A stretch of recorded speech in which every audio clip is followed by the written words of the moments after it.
सही पिया काहे करेला तू नहीं नहीं पिया। कितना मानती हो यार। हतना मन पुट जाइब मोटाई हो दादा। मुँह छोटा कैसे घोटाई हो दादा।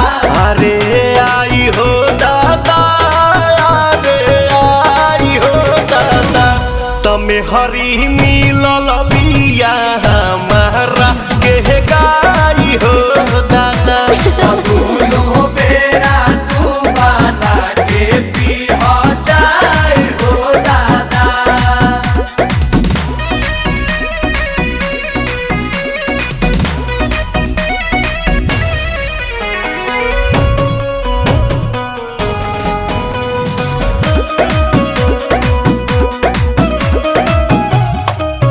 मिलत खीरे बाहो पनीरे बाहो, ऐसन वाइफ से लाइफ अमीरे बाहो। भगवान के लिखल त कदीरे बाहो। बोला बोला का कोई बोए सयाने आई नमकीन की मिठाइया। थोड़ा चटनी भी। तहर चुमा लगेला मिठाई हो दादा। भौजी फेर भइल सब हलवाई हो दादा। अरे आई हो दादा, अरे आई हो दादा। तमे हरी मिलल बिया हमारा के गाई हो दादा।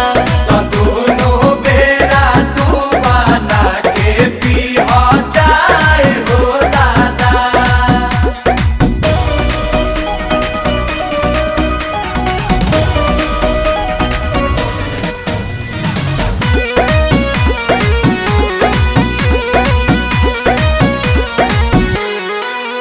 मने आंसू के हो प्रियांशु के हो, ई त जान ही पवन बेआसू के हो। रोजे गोड़वा दबावे सासू के हो। पिया आई था कौन बने गवा लगाई दी दिल बमकौआ। अच्छा हाजी बेलू मोहरत के दौरत भगाई हो दादा। हर बोलिए लगेला दवाई हो दादा। अरे आई हो दादा, अरे आई हो दादा। तुम हरे मिलल बिया हमारा के गाई हो दादा।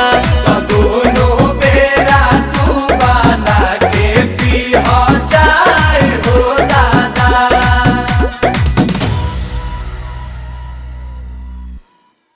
अरे आई हो दादा, अरे आई हो दादा। तमे हरी मिलल बिया हमारा के गाई हो दादा।